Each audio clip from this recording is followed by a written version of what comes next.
And now the film that's been blamed for the violence. The angry protests against the U.S. in Libya and Egypt are blamed in part on an amateur film called Innocence of Muslims, which ridicules the Prophet Muhammad. Now, I've watched the video. It's about 14 minutes long. It's supposedly a trailer for a longer film, and we have decided not to show it. But we can tell you that it's bizarre, and it portrays the Prophet Muhammad as gay, a child molester, and a, quote, murderous thug. It depicts Islam as a fraudulent religion. Out front tonight, Miguel Marquez. And Miguel, I know you spoke to an actress who worked on the film, had some of the hard and painful lines I just said there were among hers. What did she tell you? Yeah. Well, she is horrified at what's happened, and the only reason she went on camera is because she is horrified by what's happened. She doesn't want her name used. She's afraid for her life, but she's more angry at what the filmmaker has done. She said she took a small role in this film, that she thought it was called Desert Warriors. That's how it was represented to her, that it was an adventure film set 2,000 years ago. There was no discussion of Muhammad in the film. She says the character that Muhammad was in the film is actually named George in the film and was referred to either as Master George or Father Master during the film. She says that she was paid $500 for about 3 or 4 days of work on this film. She made a small, low-budget film, and she finds herself now in an international nightmare. I would never be involved in a film to ever hurt or bring harm to anybody. And this makes me sick to my stomach to think that I was involved in that movie that brought death to somebody else. And I think it's unfair. I think it's very unfair. And I'm very sorry for that man, his family, and everybody else that was hurt. I really don't know what to say. She is absolutely shocked by how this thing has taken off. This was a little tiny film. She also, during that interview, apologized to Muslims everywhere. She wants them to know that she and no other actors had anything to do with this being a propaganda film or anti-Islam or political. None of that, she says, was what she got into this for. It was a simple film that she was making, and it has completely was misrepresented to her and changed after they had filmed their parts. Aaron? Now, Miguel, I'm curious because, you know, watching it, there were a lot of people involved. Apparently, according to a statement CNN obtained on behalf of the 80 cast and crew members, the statement that they released to CNN said, quote, "The entire cast and crew are extremely upset and feel taken advantage of by the producer. We are 100% not behind this film, and we're grossly misled about its intent and purpose."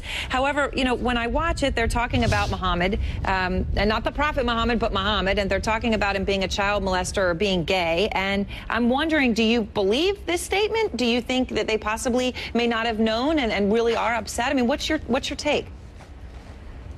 She says they did something called looping. They made the film, she came back later, and she did other lines. It is possible that some of those lines were also read by other people. If you watch that film, which just looks like a cheap, low-budget, you know, yes, it looks like a comedy more than anything. Yeah. It appears that some of the lines have been completely dubbed over. She did say that she talked to Sam Basile, the film's producer today, who is defiant. He's been described as somebody who's in hiding and fearful for his life. But she says that this guy is defiant, that he says he's done this because he's tired of radical Islamists killing Americans, and that he is at fault for the movie. He is the writer. He said, "Don't let anyone blame you. It's me, the writer, Sam Basile, who is at fault here." Aaron? All right. Well, Miguel, thank you very much. And Miguel just mentioned that name, Sam Basile. So much is unknown about the supposed filmmaker. He has been identified by that name, Sam Basile.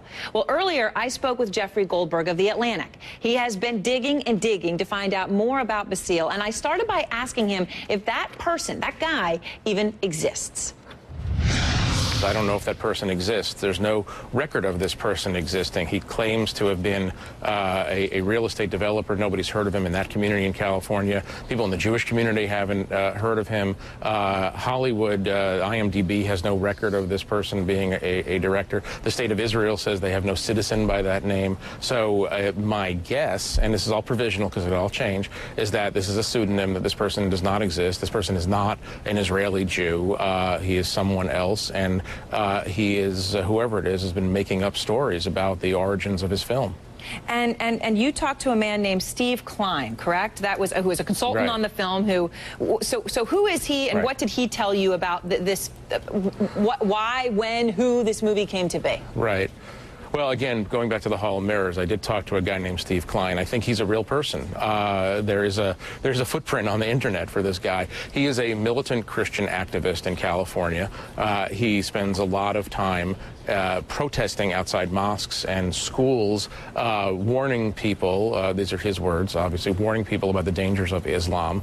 And he claims to have been a consultant on this film. He says he met Sam Basile, but this is what he told me. He said he believes that Sam Basile is not an Israeli Jew.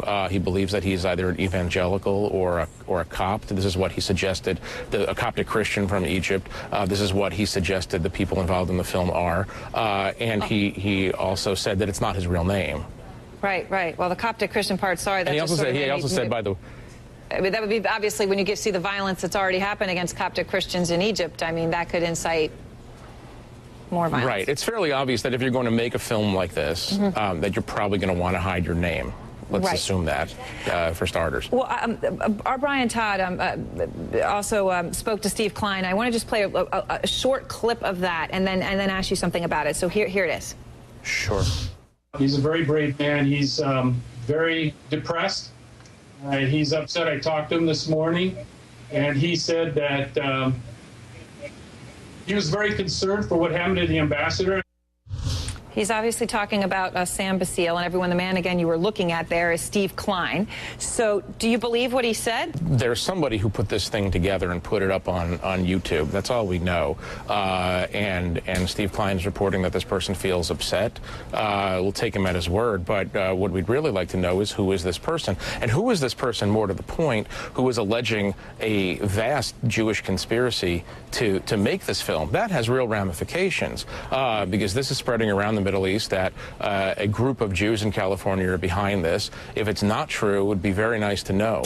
Right, right. I mean, some of the things I've seen, they're alleging there was a group of Jews who put millions of dollars up to specifically fund this film. You've seen this clip. There's no millions of dollars in that clip. No, definitely. That would be. No, it doesn't appear that way at all. No. So do you think, Jeff, that we're going to find out who did this, or is this going to remain sort of a mystery? There are a lot of reporters right now who I think are trying to flood the zone and come up with the identity of this person. I know that there are people who are right now trying to see Steve Klein in person, and so I imagine that it's only a matter of time before we understand the true identity of the person or people behind this. Assuming that Sam Basile is not real, and again, let me be cautious here, there's a small chance that he is actually a real person. This is, as I said, this is we're in a wilderness here of misinformation. Jeffrey Goldberg, thank you very much. He's been reporting on who and what was behind this film. Thanks again. And next, the Senate Intelligence Committee chair on who she thinks is behind the attack that killed the American ambassador to Libya. Plus, Mitt Romney stepped into the conversation. Was it a misstep?